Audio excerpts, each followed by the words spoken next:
We're back, ready to go, and ready to go with another Sophia, most prettiest I've ever heard in the world. Thank you so much for being here. If you don't know who she is, then you probably don't have a TikTok because she's a TikTok queen. She posts about meteorology and like just days in the lives and things like that. So again, Sophia, thank you so much for being here.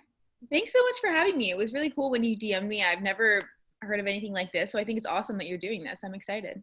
Thank you. I always tell people, like, I picture myself like an Ellen. Let's forget about all the tabloids that are happening right now. Yeah, all the tea. I love to have like a show where I talk to people and like just fun, lighthearted, and eventually when I'm really rich, I can give stuff away. You know, that's like the goal. That's the goal. That is the goal.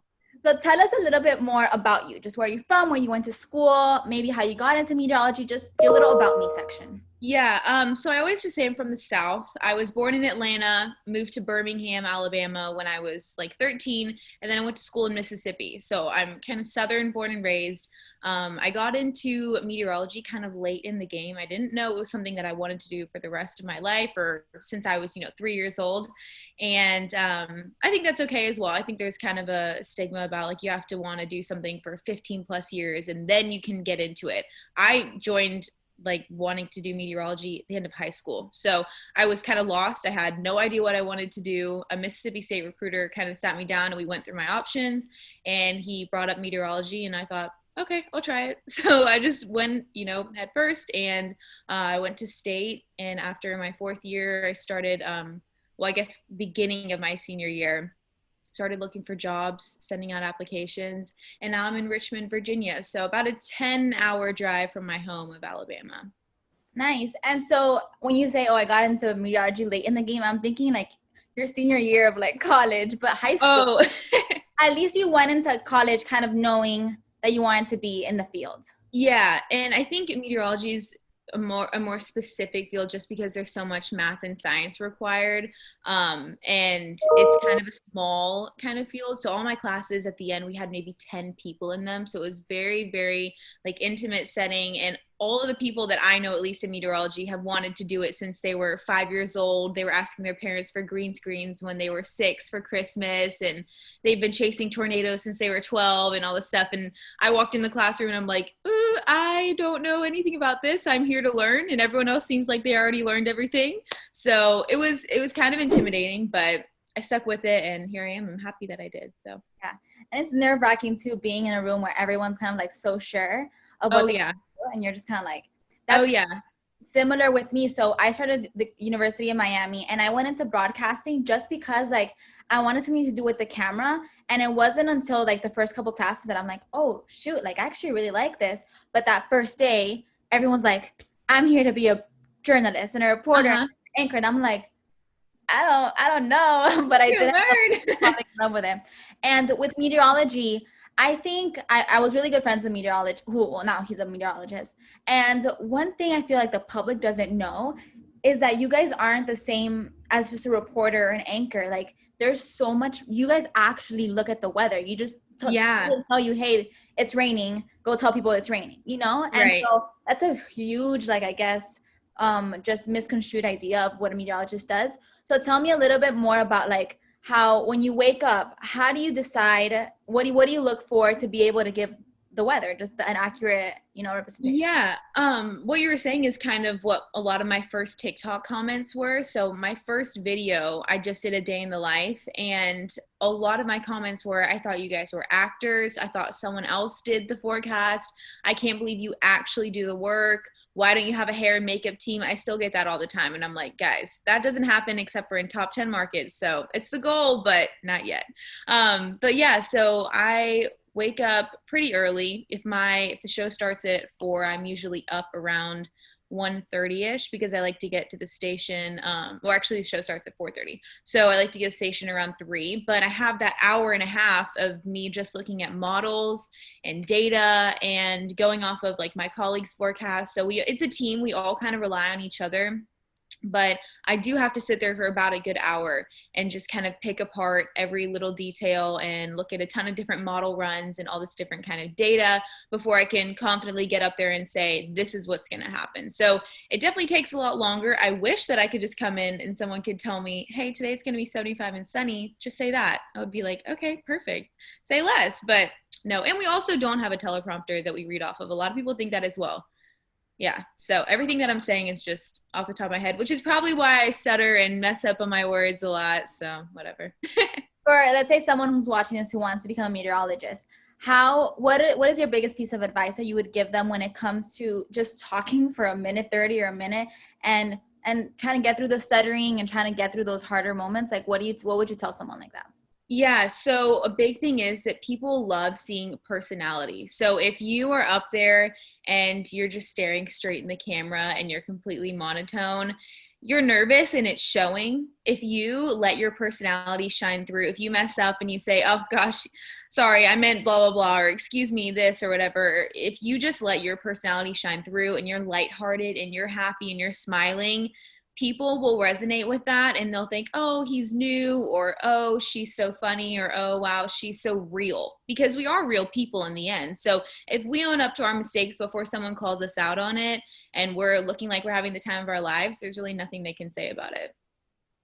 So that's definitely good advice. And I think that goes to like any profession that you're in front of a lot of people, just public speaking. No one wants to hear someone like completely perfect and completely like without personality and monotone. Like, that doesn't resonate with anyone. So I think I always say, talk to the camera like if they're your friends. Obviously, take out some of maybe the crazy words that we probably say in our day-to-day life. But I think it really helps when you're just like, I'm talking to a friend. How would I tell you that the university here is closing down? I'd be like, girl, the university is closing down. This is why. You know, like that's how it works.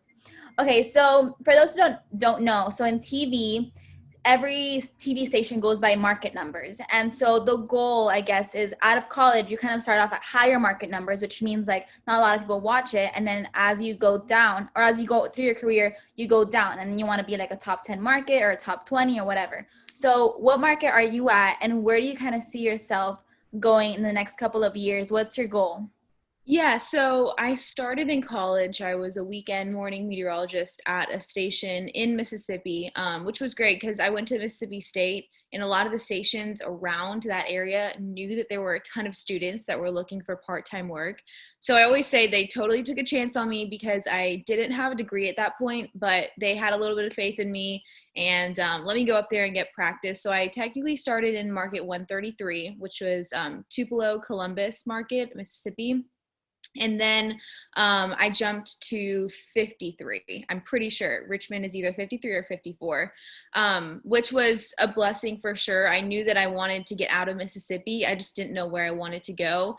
But I also knew that being in the TV industry, my options were kind of open to me wherever I wanted. So like, I think you were saying you applied to like a ton of stations, and I'm sure they were all over the US, but that's kind of what I liked. I wanted somewhere new. I wanted to get out of the South. I wanted to have a new experience. And as far as where I see myself, 5-10 years, I always just say somewhere where I'm happy, because in the end, if I'm happy in Richmond, I'll stay here. If I'm, happier in Florida, then I can go there as well. But I think it's nice that the broadcast industry kind of gives us this freedom of, a couple years usually for the contract. And then there's no hard feelings if you want to move on. So. Yeah, I think that's really important with like just understanding going into TV and knowing that.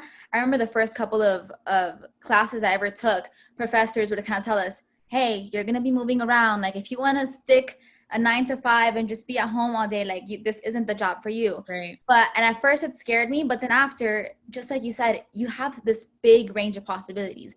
I applied to the entire United States except North and South Dakota because I was like, I can't go to North and South Dakota. I'm sure it's great, but those are just the ones that I just couldn't. Right. And personally, no.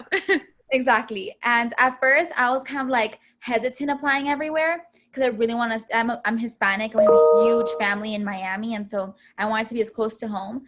But I told myself, okay, I know that at the end of my life, my 10-year plan, I'm going to be somewhere in Florida, so I'm close to family. But for these next 5-10 years, I might as well explore and be happy in other parts of America and see things that I would never see before I eventually like settle down in one place.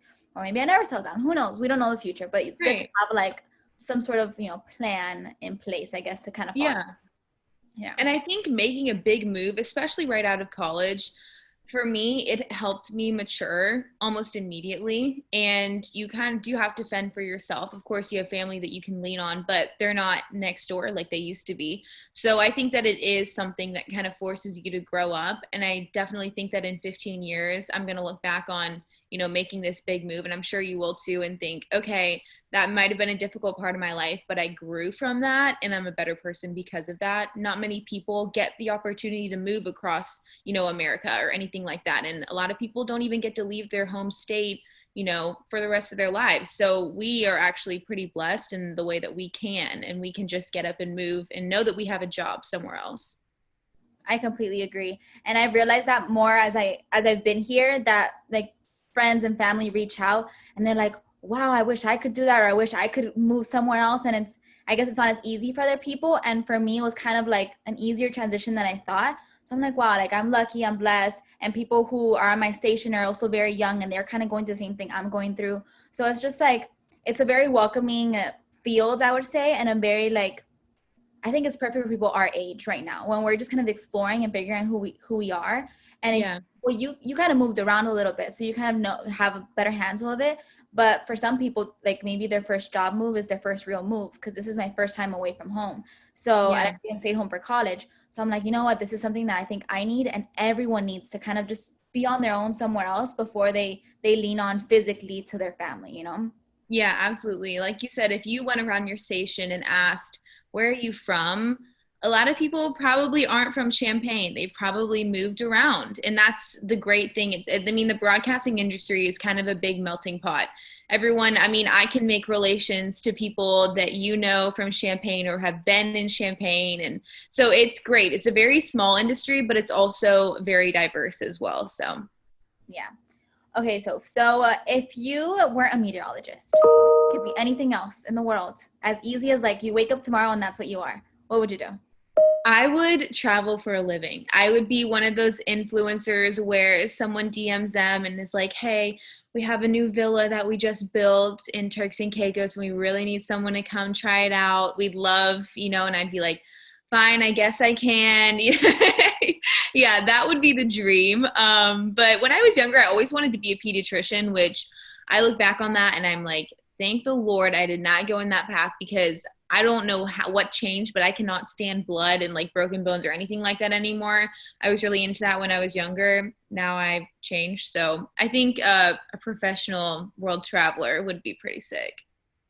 Yeah, definitely. I lived in Europe last year and I traveled all of Europe, and it was the best year of my life that I even thought, I'm like, maybe I shouldn't do, but maybe I should just travel for a living. But thank God I didn't do that with COVID right now, because this would have been a very bad career choice. Yeah. Yeah. And I think everyone kind of growing up, always there's that one year or that one moment where you're like, I want to be a doctor, or I want to be a lawyer. And then eventually people are like, yeah, no, I'm not going to. Yeah, it's like a rite of passage. I wanted to be a lawyer at one time too. And I look back and I'm like, I don't know what I was thinking about that. Exactly. Okay, and so lastly, let's talk about some tips for people who want to get into TV. Because a lot of people say that you have to be outgoing, or you have to be this and you have to be that. Like, just what would you give advice someone who's in college right now, not really sure what to do, or maybe they are sure they want to go into TV? How do they, I guess, pursue that? I always say my biggest tip is to get an internship somewhere, get some type of experience, whether you're just shadowing someone for a day or you are interning for the whole summer. That is really like the behind the scenes, the sneak peek, so that you're just not immediately diving into the field full-time employed. You kind of get that firsthand look at what a meteorologist does. So I interned in Birmingham, Alabama. And also that helps you make connections, because like I said, this field is so small, but kind of everyone knows each other. And it's also so big in the same sense of the word. It's very interesting, but a lot of people in TV know of or know each other. So my connections in Birmingham helped me. And then eventually you can put that person down on your resume as a mentor or a connection or a contact or something. So I always say getting some type of shadowing or internship in will really help you to decide if this is actually what you want to do. Awesome. Yeah, that's a good tip. I interned at NBC6 in Miami, and I'm so glad I did, because I think people need to see what it's like before they go in, because a lot of people think it's really glamorous, and I think I did too. And then you kind of realize, oh, no, it's not what you thought it was. Yeah. But it's okay. All right. Well, thank you so much, Sophia, for being on Sophie's sofa. This is my new sofa. I'm very excited. Before, my other sofa was white, so it's like I feel different. But again, her Instagram handle is going to be right under her, so be sure to follow her, and then follow her TikTok. What's your name on TikTok? WXsoph. All right, WX. Yeah, it's another thing I learned, that WX means weather. WX is the abbreviation for weather. I get that question too. Yeah. All righty, guys. Thank you so much again for watching, and we'll see you next time on Sophie's Sofa. Bye.